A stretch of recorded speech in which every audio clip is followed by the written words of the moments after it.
Maging isang senador, bahagi nito ang pagsasagawa ng batas. Kahit marami pa pong batas, pero senador po kayo, kinakailangan nyo pa rin gumawa ng isang batas. Bilang isang senador, at kilala kayo sa pangalang Kuya Will, bigyan niyo po ako ng isang batas man lang na kapag nagsabing itong batas na ito, si Kuya Will yan. Okay, magandang tanong yan. Ha? Una, may angat talaga ang buhay ng mga Pilipino. Matulungan talaga. Ako para sa akin, ang batas dapat batas para sa mahirap. Marami na tayong batas na ginawa. Ang ganda ng tanong mo, ha? Nakakapag-isip yung tanong na yan. Ikaw, ano sa tingin mong batas na gagawin mo? Babalik ko sa'yo. Ikaw, baka may suggestion ka. Hindi po ako senador. Kuya Will, ano na?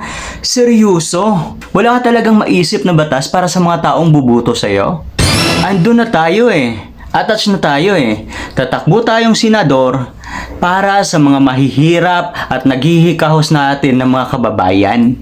Tapos, malaman-laman namin, wala ka palang batas na nakalaan? Pwede naman siguro, Kuya Will.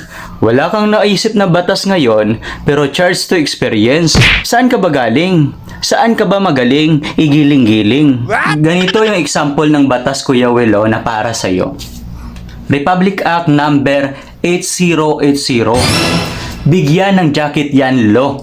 Dahil nanganganib ngayon ang PhilHealth, 50K na laman ng jacket para sa mahihirap at walang trabaho nating kababayan na may sakit.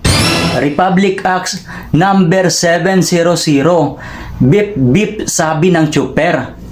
Ito ay para sa mga driver at lifetime father na provider. Isang araw na pahinga na bayad pasada at libre na pots pa. Igiling-giling lo. Igiling-giling lo. Lifetime ballroom session para sa mga lola na afford lang ng kanilang retirement fee ay Zumba. Republic Act number 5050. Pira o kahon lo. Para naman ito sa mga single mom na gustong magnegosyo pero hindi afford ang kapital dahil mababa ang sweldo. Papipiliin ang pira o pangkabuhayan showcase. Ayan, Kuya Will, sana nakatulong. Bye-bye.